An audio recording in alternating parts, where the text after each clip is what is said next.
오늘 함께 나누실 하나님의 말씀은 고린도전서 1장 4절에서 9절까지의 말씀입니다. 교독하시겠습니다.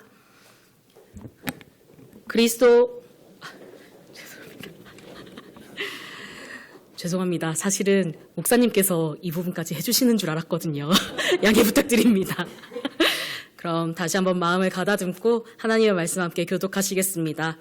그리스도 예수 안에서 너희에게 주신 하나님의 은혜로 말미암아 내가 너희를 위하여 항상 하나님께 감사하노니 이는 너희가 그 안에서 모든 일 곧 모든 언변과 모든 지식에 풍족함으로 그리스도의 증거가 너희 중에 견고하게 되어 너희가 모든 은사에 부족함이 없이 우리 주 예수 그리스도의 나타나심을 기다림이라. 주께서 너희를 우리 주 예수 그리스도의 날에 책망할 것이 없는 자로 끝까지 견고하게 하시리라. 너희를 불러 그의 아들 예수 그리스도 우리 주와 더불어 교제하게 하시는 하나님은 미쁘시도다. 아멘. 잠시 기도하시고 말씀 나눠보도록 하겠습니다. 하나님, 오늘도 주의 말씀을 사모하며 우리가 주님께 나아갑니다. 갈급한 우리의 심령 가운데 주의 말씀을 허락하여 주시옵소서. 참 무익하고 부족한 종입니다. 하지만 제 부족함이 아닌 말씀 속에 담긴 하나님의 뜻만 전하게 하여 주시옵소서. 예수 그리스도의 이름으로 기도드렸습니다. 아멘. 안녕하십니까. 오랜만에 2부에 또 이렇게 와서 성도님들 뵙게 되니 너무 기쁩니다. 오늘 하나님의 말씀은 소망의 이유라는 제목으로 함께 나눠보려고 합니다. 여러분 혹시 이 해자롭다, 해자스럽다, 해자다라는 표현 많이 들어보셨지요? 지금은 꽤 지난 유행어인 이 말의 의미도 다 알고 계십니까? 한동안 상당히 유행했던 이 신조어는 배우인 김혜자 씨의 이름에서 유래한 말입니다. 당시 GS 편의점에서 김혜자 씨의 이름을 걸고 출시했던 도시락이 저렴한 가격에 비해 양과 품질이 모두 뛰어나서 대중들의 인기를 끌었었는데요. 평소 선행을 꾸준하게 베풀어 왔었던 배우 김혜자 씨의 훌륭한 이미지와 결합되면서 혜자라는 이름은 저렴한 가격에도 퀄리티가 좋은 물건이라는 그런 말을 가리키는 고유명사처럼 사용되기 시작했습니다. 그래서 해자롭다, 해자다, 또 해자스럽다는 말은 저렴하고 품질이 좋은 가성비가 뛰어난 물건을 가리키는 말이 되었습니다. 이 표현이 모두가 받아들일 만한 유행어가 되기까지는 도시락의 큰 인기도 한몫했지만 평소 배우 김혜자 씨가 가지고 있었던 선량하고 또 남에게 베푸는 이미지가 아니었다면 모두에게 공감을 사면서 널리 사용되기가 어려웠을 것입니다. 이렇듯 보시는 이 해자스럽다는 표현에는 김혜자 씨가 가지고 있는 긍정적인 이미지가 크게 반영되었습니다. 그리고 오늘 본문의 배경이 되는 고대 세계에도 비슷한 신조어가 하나 있었습니다. 바로 고린도화하다라는 말입니다. 이 말은 당시 고대 세계에서 통용되던 말로 고대 아테네의 희극 작가인 아리스토파네스가 만든 신조어입니다. 그리고 이 말은 김혜자 씨의 이미지를 반영하고 있던 해자롭다처럼 당시 고대 세계 사람들이 고린도라는 도시에 대해 가지고 있던 이미지를 반영하고 있습니다. 혹시 이 단어의 의미가 무엇일지 예측이 되십니까? 이 단어의 의미는 조금 우리에게는 충격적이게도 바로 간음을 저지르다 혹은 매춘하다라는 의미였습니다. 당시 시대 사람들이 고린도에 대해 가졌던 이미지가 어땠는지 감이 조금 오십니까? 고린도라고 하는 이제는 우리에게 너무나도 익숙한 이름의 이 도시는 그리스 본토와 펠로폰네소스 반도를 이어주는 위치에 자리 잡고 있습니다. 고린도의 위치만 봐도 이 도시가 정말 여러 전략적으로 중요한 느낌의 도시일 것 같다라는 것이 느껴지시지요? 고린도는 아크로폴리스라고 하는 깎아지르는 바위산으로 이루어진 천혜의 방어벽들에 의해서 보호받고 있어서 군사적으로는 굉장히 안전한 도시였고요. 그리고 서쪽으로는 이오니아해, 다음 화면 보여주시겠습니까? 서쪽으로는 이오니아해, 그리고 이탈리아로 향하는 항구가 있었고, 동쪽으로는 아테네를 바라보면서 에게해까지 나아갈 수 있는 항구를 가지고 있어서 각각 아시아와 이탈리아로 연결될 수가 있는 매우 중요한 항구 도시였습니다. 그리고 몹시 번성한 항구 도시였습니다. 아주 자연스럽게 정말 많은 사람들이 고린도로 몰려들었고 도시는 점점 부유해져 갔습니다. 하지만 풍요로움은 타락을 함께 불러왔습니다. 다양한 사람들이 몰려온 만큼 다양한 종교의 결집지가 되면서 우상을 숭배하는 분위기는 매우 만연하게 퍼져나갔고 성적으로도 엄청나게 타락했습니다. 그러면서 자연스럽게 고린도 지역은 고대 세계에서 성적으로 문란한 부도덕의 상징이 되었습니다. 사도 바울은 2차 전도 여행 당시에 이 고린도 지역에 들러서 약 1년 반 정도 복음을 전하게 되었고 이곳에 교회를 개척합니다. 이후 바울은 고린도를 떠나 안티옥으로 갔다가 3차 전도 여행 때 에베소에서 약 3년 정도 교회를 세우고 목회를 하게 되는데요. 이때 고린도 교회의 소식을 접하게 됩니다. 그 소식이라고 함은 바로 교회 내에서 벌어진 아주 많은 문제들에 관한 것이었습니다. 사실 고린도라는 도시가 얼마나 음란하고 세상적인 도시였는지를 생각해 본다면 고린도 교회에 문제가 있었다는 건 어쩌면 조금 당연한 일일 수도 있겠습니다. 왜냐하면 기존의 세상의 가치관 속에서 살아가고 있는 우리에게 복음이 들어오게 되면 기존에 우리가 가지고 있던 가치관과 복음의 가치관이 끊임없이 충돌하면서 삶에서 온갖 문제들을 만들어내기 때문입니다. 그런 의미에서 생각해 본다면 우리 안에 가치관의 변화 때문에 나타나고 있는 여러 가지 문제점들은 오히려 건강한 싸움일지도 모르겠습니다. 그리스도 안에서 온전한 복음으로 거듭나기 위한 진통의 과정일 테니까요. 하지만 그렇다 치더라도 고린도 교회는 참 많은 문제들을 가지고 있었습니다. 아까부터 화면에 띄워져 있는 것들을 보셨죠? 이것처럼 고린도 교회 내에는 교회 지도자들의 자격과 관련된 내적인 분열, 엄청난 분열들이 있었고요. 그리고 사도 바울이 표현하기로는 이방인조차도 하지 않을 음행이라고 말하는 근친상간의 문제도 있었습니다. 그리고 이 외에도 법정 다툼의 문제, 결혼 문제, 우상 숭배에 드렸던 제사 음식과 관련된 문제, 부활의 문제, 성령의 은사와 관련된 문제, 헌금의 문제까지 고린도전서에는 고린도 교회의 문제들로 아주 빼곡하게 가득 차 있습니다. 그래서 바울은 이들이 겪고 있는 이러한 문제들에 대해 올바른 가르침을 권면하는 편지를 쓴 것입니다. 그런데 제가 오늘 본문 말씀을 읽으면서 굉장히 의아하게 느껴지는 부분이 있었습니다. 바로 오늘 이 말씀을 통해서 성도님들께서도 주목해 주셨으면 하는 부분인데요. 바로 바울이 고린도 교회 성도들에 대해서 가지는 시선과 태도입니다. 우리 4절부터 7절까지의 말씀을 함께 읽어보시겠습니다. 시작. 그리스도 예수 안에서 너희에게 주신 하나님의 은혜로 말미암아 내가 너희를 위하여 항상 하나님께 감사하노니 이는 너희가 그 안에서 모든 일, 곧 모든 언병과 모든 지식에 풍족함으로 그리스도의 증거가 너희 중에 견고하게 되어 너희가 모든 은사에 부족함이 없이 우리 주 예수 그리스도의 나타나심을 기다림이라. 아멘. 어떠세요? 이 말씀이 이제는 조금 이상하게 느껴지지 않으십니까?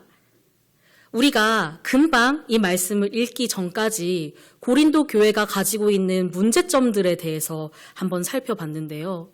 그들이 가지고 있는 여러 가지 문제들을 생각한다면 바울이 지금 하고 있는 이 말씀이 과연 아까 말했던 그 문제가 많은 고린도 교회, 그 동일한 고린도 교회에게 하는 이야기가 맞는지 의심이 듭니다. 사실 교회 내에 있는 문제점들만 놓고 본다면 바울이 처음부터 아주 강경하게 화를 내도 전혀 어색하지 않은 상황입니다. 더군다나 고린도 교회에 보내고 있는 권면의 편지는 우리가 보는 이 고린도 전서가 처음이 아닙니다. 고린도 전서 5장 9절을 살펴보면 비록 지금 우리가 보고 있는 정경에는 포함되어 있지 않지만 이전에도 고린도 교회를 향해서 올바른 가르침을 전하는 편지를 보냈다는 것을 우리가 생각해 볼 수 있거든요. 하지만 바울은 반복되는 가르침에도 여러 문제들을 여전히 가지고 있는 고린도 교회 성도들을 향해 화내거나 정죄하는 것이 아니라 도리어 하나님께 감사를 드립니다. 도대체 바울은 어떻게 하나님께 감사할 수 있었을까요? 감사의 이유는 바로 본문 속에 존재하고 있습니다. 다시 4절 말씀입니다. 그리스도 예수 안에서 너희에게 주신 하나님의 은혜로 말미암아. 아멘.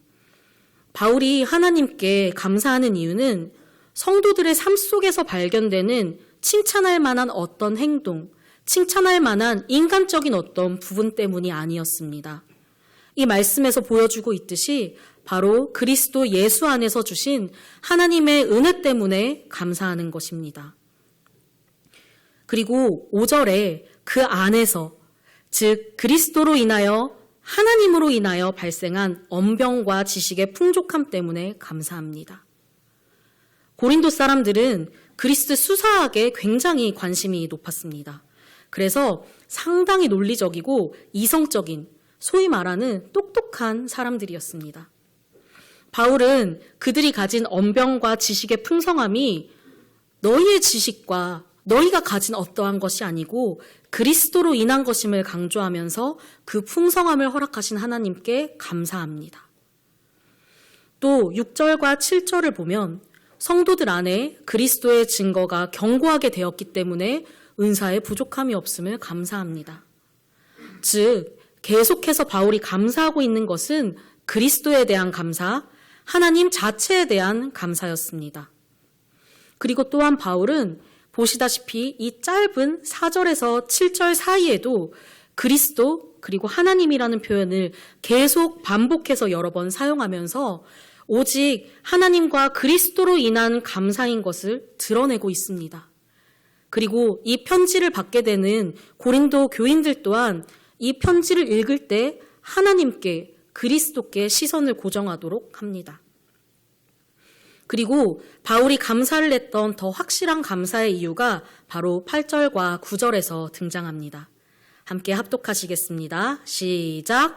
주께서 너희를 우리 주 예수 그리스도의 날에 책망할 것이 없는 자로 끝까지 경고하게 하시리라. 너희를 불러 그의 아들 예수 그리스도 우리 주와 더불어 교제하게 하시는 하나님은 미쁘시도다. 아멘. 바울이 고린도 교회 성도들의 여러 문제에도 불구하고 여전히 하나님께 감사하고 긍정적인 시각으로 고린도 교회 성도들을 바라볼 수 있었던 것은 바로 이 말씀처럼 주 예수 그리스도의 날에 성도들을 끝까지 경고하게 하실 하나님을 신뢰하고 또 그렇게 하나님이 하실 것을 확신했기 때문이었습니다. 하나님께서는 아무리 자신의 백성들이 부족하다고 하더라도 또 아무리 미성숙하다고 할지라도 궁극적으로 하나님께서는 그의 백성들을 완전하게 하실 것입니다. 이것은 하나님께서 우리에게 주의 백성들에게 주신 하나님의 약속이기 때문에 반드시 성취될 것입니다. 예수님께서 이 땅에 다시 오실 때 성경 속에 있는 모든 것들이 완벽하게 성취될 것이고 주의 백성들은 아무런 책망할 것이 없는 자로 견고하게 세워질 것입니다. 우리의 완성될 모습은 주님께서 다시 오시게 될 미래에 일어날 이야기들입니다. 하지만 그와 동시에 이미 현재에 이루어진 일이기도 합니다. 모든 주의 성도들은 이미 이루어진 하나님의 나라와 앞으로 이루어질 하나님의 나라 사이에서 살아갑니다. 이것을 신학적으로는 이미와 아직 사이라고 표현합니다. 한 번쯤은 들어보셨지요?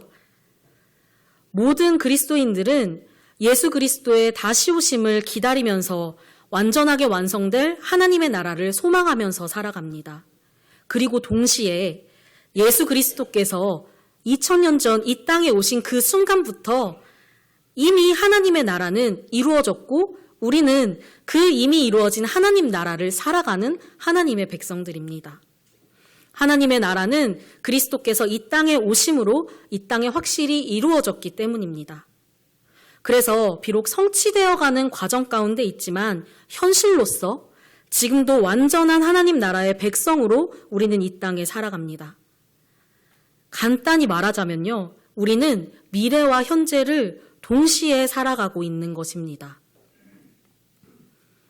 하나님의 나라가 이미 임하였지만 완전하게 이루어지지 않은 것처럼 우리의 모습도 마찬가지입니다. 성도들의 모습은 모두가 마찬가지입니다. 우리는 예수 그리스도를 주님으로 고백하고 믿기로 결단한 그 순간부터 이미 그리스도 안에서 완성되었습니다. 우리의 어떠한 자질이나 행동 때문이 아니라 그리스도께서 주권적으로 우리를 위해 완전한 구속을 이루셨습니다. 그래서 우리의 구원은 그리고 우리의 모습은 이미 완성이 되었습니다. 이미와 아직 사이에서 우리는 비록 불완전한 삶을 살아가고 있는 것 같지만 그리스도 안에서 우리는 이미 완성된 삶을 살아가고 있는 것입니다. 그리고 사도 바울은 이 사실을 분명히 알고 있었습니다.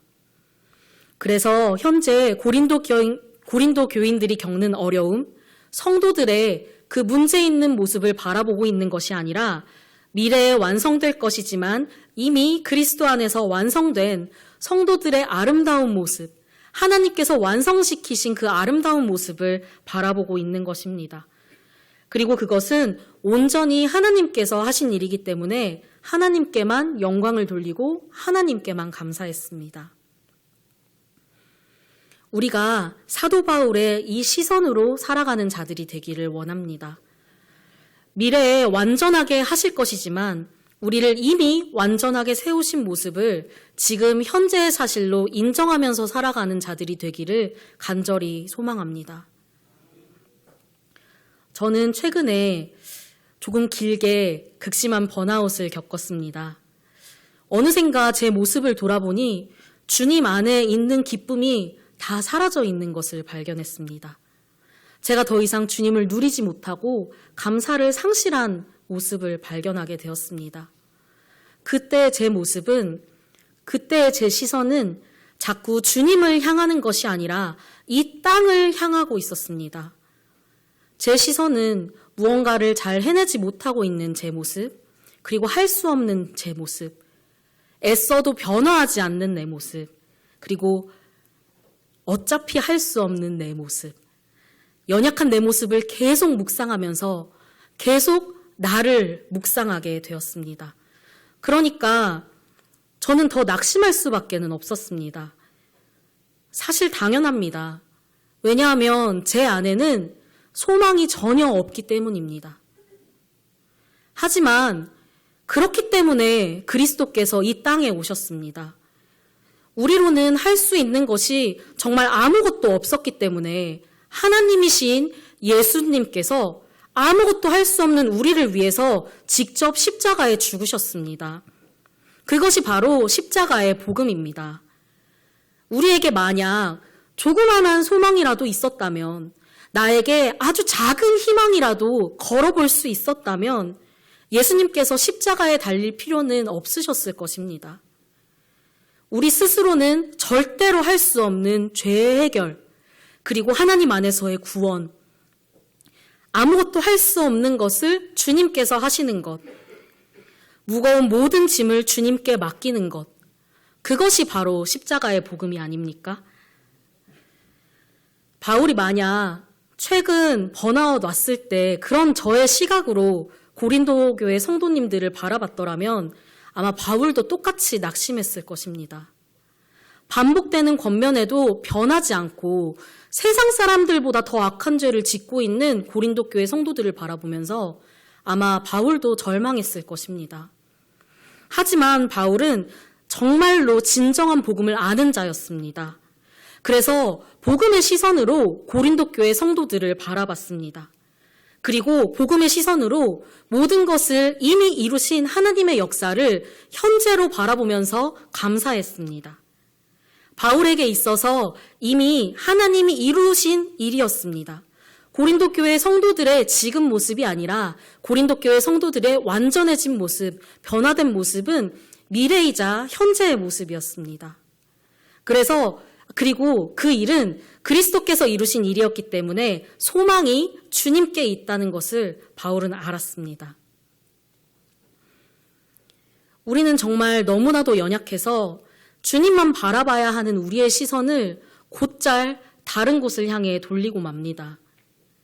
정말 오랫동안 애써왔지만 변하지 않는 것 같은 나의 지극히 사랑하는 자녀, 너무 사랑하는 나의 부모님, 그들에게 나의 시선을 고정합니다. 또는 우리가 교회에서 마주치는 수많은 형제자매들에게 우리의 시선을 고정합니다. 또는 이 땅에 존재하는 한국 교회들에게 그리고 세계에 있는 교회들에게 우리의 시선을 고정합니다. 아무리 생각해도 변하지 않을 것만 같습니다. 그리고 우리는 낙심하게 됩니다. 하지만 그럴 때 우리에게 필요한 것이 바로 바울이 우리에게 오늘 본문을 통해 제시해주고 있는 복음의 시선입니다. 이미 그리스도 안에서 이루어졌음을 알고 미래를 현재로 바라볼 수 있는 시선입니다. 우리가 바라보고 있는 사람들에게, 그 지체들에게 소망이 없는 것은 너무나도 당연합니다. 그렇게 느껴지는 게 지극히 정상입니다. 그들에게서 소망을 찾지 마십시오. 우리의 소망은 오직 그리스도께만 두어야 합니다. 오직 그리스도께만 소망이 있습니다. 물론 이 이야기를 들으시고 오해하시면 안 됩니다. 그리스도께서 이미 이루셨기 때문에 그냥 기뻐하고 소망만 가지고 마음 편히 있으라는 그런 이야기가 절대로 아닙니다.